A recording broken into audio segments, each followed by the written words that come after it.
नमस्कार friends. Share market में गिरावट के दौर में एक अच्छी खबर भी शेयर मार्केट के लिए आई है, जो आगे चलकर एक बहुत बड़ी तेजी की शुरुआत का कारण भी बन सकती है 2025 में। और वह खबर यह है कि जो रिटेल इन्फ्लेशन है, जो खुदरा महंगाई दर है, उसमें लगातार दूसरे महीने गिरावट नोटिस करी गई है, गिरावट आई है। यह अब घटकर पिछले दिसंबर में 5.22 के एक कंफर्टेबल लेवल पे आ गई है। जैसा कि आप जानते हैं कि इन्फ्लेशन के लिए जो आरबीआई का कंफर्ट लेवल है वह है अपर बैंड 6%। मतलब कि आरबीआई यह नहीं चाहती कि इन्फ्लेशन किसी भी स्थिति में 6% के ऊपर जाए। वहीं लोअर बैंड है 4%, क्योंकि 4% से नीचे अगर इन्फ्लेशन जाएगी तब भी इंडियन इकोनॉमी के लिए अच्छा नहीं है। इंडियन इकोनॉमी की ग्रोथ स्लगिश हो जाएगी अगर ऐसा होता है तो अभी क्योंकि एक कंफर्ट लेवल पे आ गई है घट के, और लगातार 2 महीने से घट रही है महंगाई दर, तो इस बात की अभी बहुत संभावनाएं बढ़ गई हैं कि आरबीआई अपने नेक्स्ट मीटिंग जो कि 5 से 7 फरवरी के बीच में होने वाली है उसमें रेट कट कर दे, इंटरेस्ट रेट घटा दे। और जैसा कि आप जानते हैं कि इंटरेस्ट रेट्स का घटना किसी भी इकोनॉमी के लिए बहुत ही पॉजिटिव न्यूज होती है, और पर्टिकुलरली शेयर मार्केट के लिए यह एक पॉजिटिव न्यूज होती है।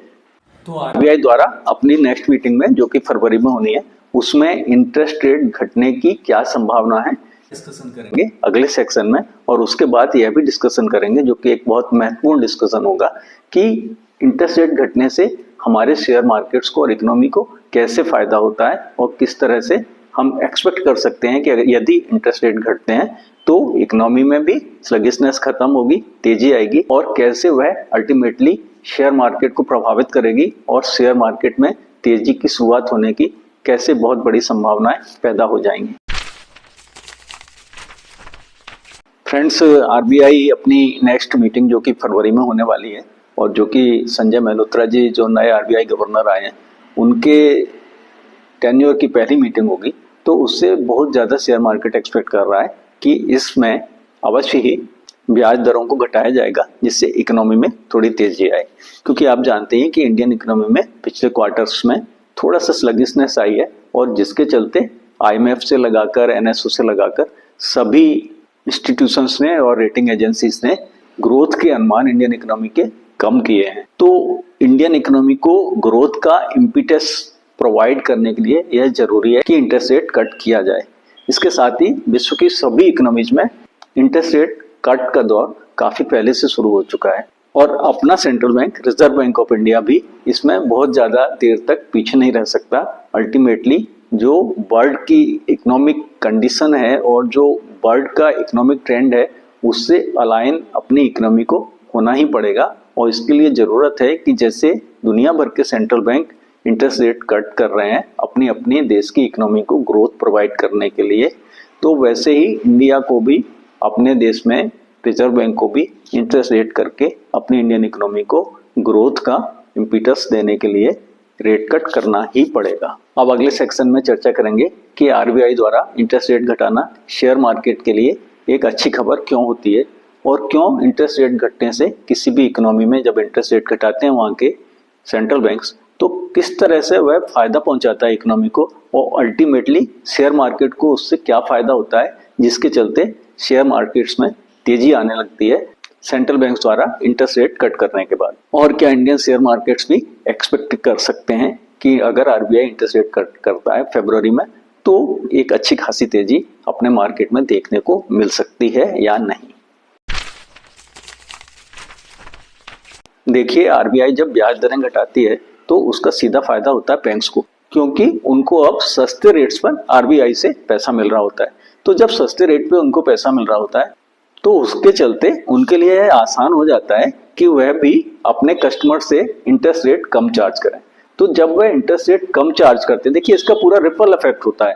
तो जब वह इंटरेस्ट रेट कम चार्ज करते हैं तो एक तो उनके लोन्स में बढ़ोतरी होती है, लोग ज्यादा लोन लेना शुरू कर देते हैं जब इंटरेस्ट रेट गिरते हैं। तो दूसरा फायदा ये होता है कि जिन्होंने ऑलरेडी लोन ले रखा है तो उनकी जो मंथली इंस्टॉलमेंट्स हैं, ईएमआई हैं, इंटरेस्ट रेट घटने से वो कम हो जाती है। तो जब कम पेमेंट करना पड़ता है उनको बैंक्स को, तो उनके पास डिस्पोजेबल इनकम बढ़ती है, और उसके चलते वो डिस्पोजेबल इनकम को खर्च करते हैं मार्केट में अपनी जरूरतों के लिए, जो अभी तक वो टालते रहे हैं क्योंकि उनके पास पैसा नहीं होता, जेब में पैसा नहीं होता, डिस्पोजेबल इनकम नहीं होता।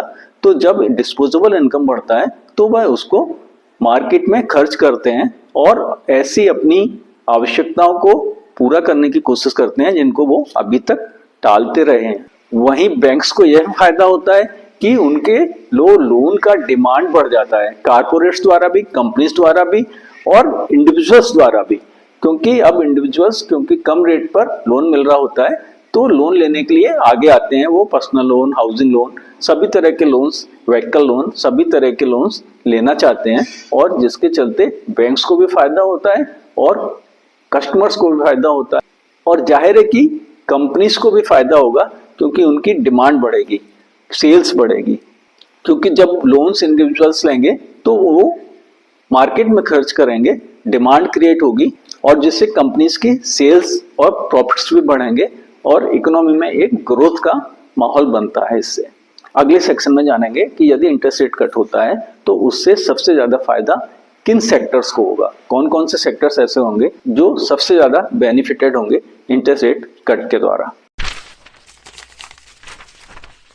तो देखिए, जो सेक्टर सबसे ज्यादा बेनिफिटेड होंगे इंटरेस्ट रेट कट द्वारा वो होंगे हाउसिंग, ऑटोमोबाइल्स और कंज्यूमर ड्यूरेबल्स।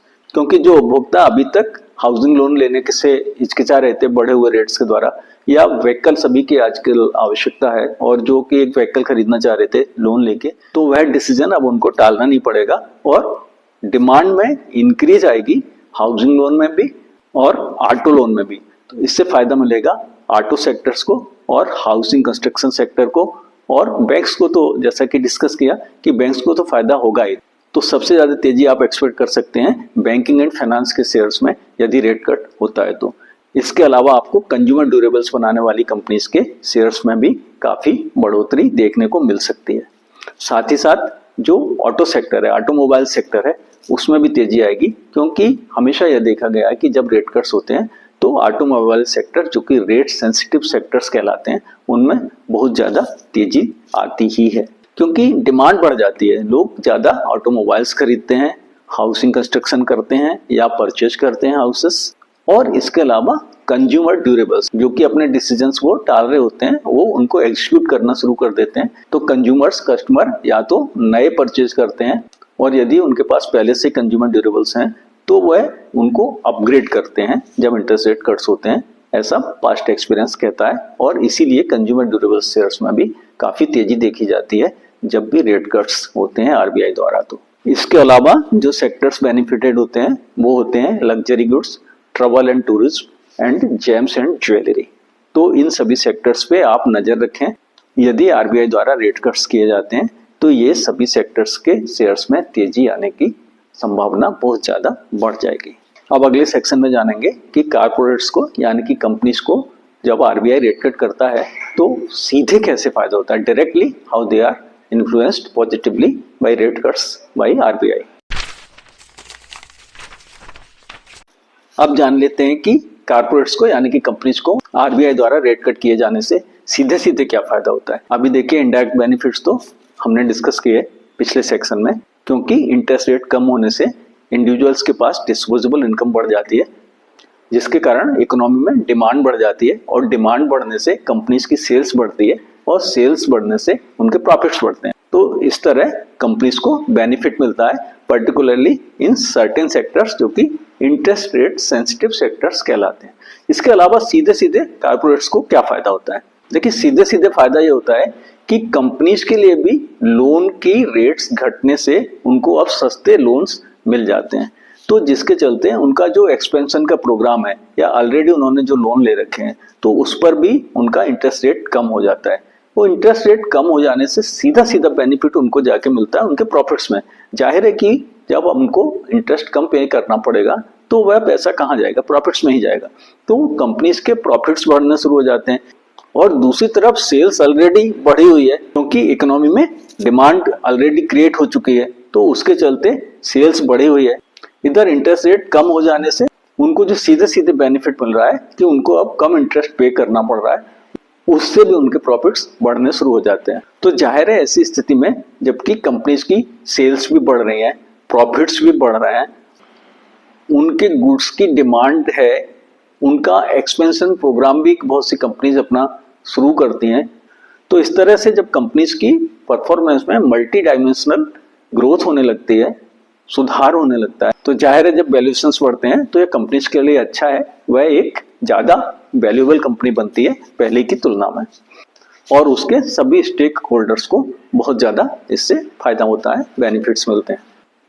और इन्वेस्टर्स को यानी कि आपको तो फायदा होता ही है, क्योंकि जो आपका इन्वेस्टमेंट है उसकी वैल्यू बढ़ना शुरू हो जाती है मार्केट में, क्योंकि उनके जो शेयर्स होते हैं, इन्वेस्टमेंट होते हैं, चाहे वो म्यूचुअल फंड में हो या डायरेक्ट हो, तो उनकी वैल्यू बढ़ना शुरू हो जाती है और उनको काफी अच्छे वैल्यूएशंस मार्केट में अपने इन्वेस्टमेंट के मिलते हैं, क्योंकि शेयर मार्केट्स में एक तेजी का दौर शुरू हो चुका होता है।